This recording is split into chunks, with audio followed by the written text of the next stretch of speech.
The trenches in the Trench Crusade are not only stalked by the most ghoulish demonic forces one can imagine, but by the most zealous followers of Christ. Soldiers so intimidating, even the forces of Satan tremble in their presence. I am, of course, talking about the Witchburner General, a mercenary who hunts witches, warlocks, and any flavor of heretic you can conceive of. Now imagine a battlefield where the sky is consumed by ash, turning day into dark, where the screams of the damned are drowned out by heavy artillery attacks and machine gun nests. There stands at the center of it all an executioner, a unit in the Trench Crusade that dances between the realm of soldier and judge. This is the story of the Witchburner General, a living weapon of faith, forged in paranoia, fire, and expiation. Welcome back. Today we're diving deep into one of the most terrifying figures in the Trench Crusade, a man who doesn't just fight the enemies of humanity, but purifies them.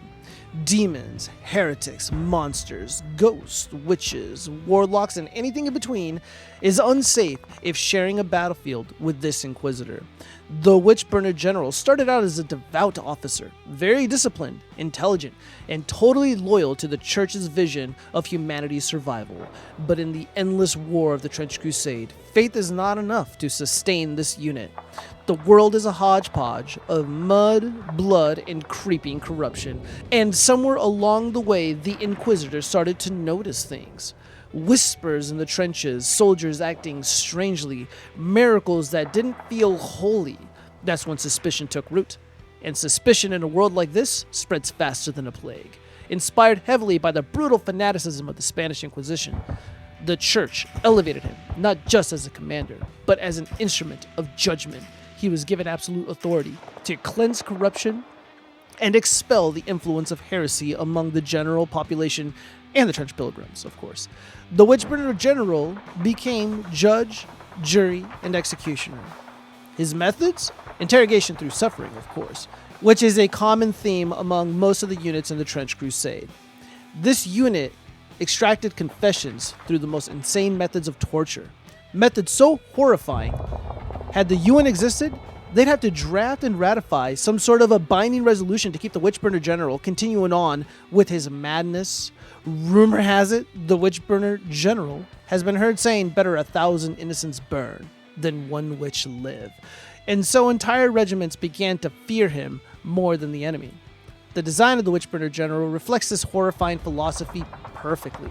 Visually, he draws straight from the imagery of the Spanish Inquisition, heavy imposing armor resembling a fusion of medieval plates and industrial war gear, masked or obscured face because that looks wicked cool, almost entirely removing or obscuring his humanity and emphasizing authority. Religious iconography burned, carved, or bolted into his armor, cloaks reminiscent of inquisitorial robes, often stained with ash and blood. He also looks like the Klansman in that Purge movie. For whatever reason, the Klan now has colored robes, proving that even the KKK has gone woke. I'm looking at you, Southern Poverty Law Center. He carries weapons designed not just to kill, but to purge. It's more of a personal statement than an instrument of war. He's able to throw flames like that fire guy in X-Men. The incendiary tools are mostly meant for executions, not war. The point is to maximize suffering of the heretic, the demon, and anyone else who wishes to subvert the Church. This aesthetic clearly illustrates the line between soldier and a walking tribunal are blurred. In the trenches, the Witchburner General serves a unique and terrifying purpose: to stalk, follow, and seek out any hint of subversiveness or heresy.